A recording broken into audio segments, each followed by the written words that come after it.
யாக்கோபுக்கு ஒரு பயம். என்ன பயம்? யாக்கோபு ஆசீர்வதிக்கப்பட்டு திரும்பி தன்னுடைய தேசத்துக்கு வராரு.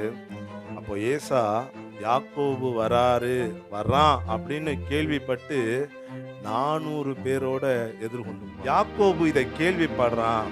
ஒரு பயம், அவனுக்குள்ள பயம். ஆனாலும் அவனுக்கு ஒரே ஒரு விசுவாசம், கர்த்தர் என்னை ஆசீர்வதித்திருக்கிறார், கர்த்தர் எனக்கு வார்த்தை தந்திருக்கிறார், அவர் இருக்கிறார் அப்படின்ற அந்த ஒரே விசுவாசத்துல அவன் என்ன செஞ்சான்? எல்லாத்தையும் அப்புறப்படுத்திட்டு கர்த்தரை நோக்கிப்பான். ராத்திரி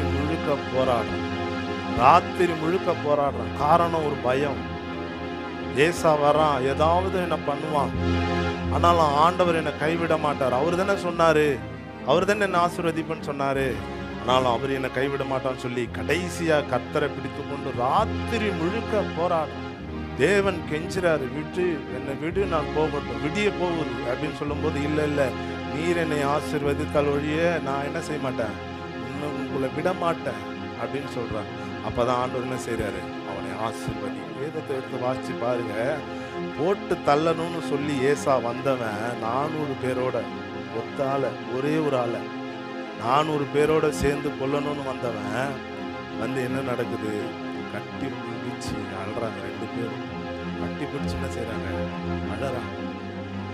ஆண்டவர் அப்படி மாற்றம். அல்லேலூயா.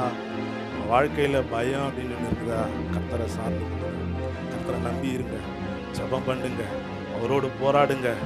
பயத்தை எல்லாம் மாற்றி அல்லேலூயா உங்களுக்கு அற்புதம் செய்கிறது. அல்லேலூயா.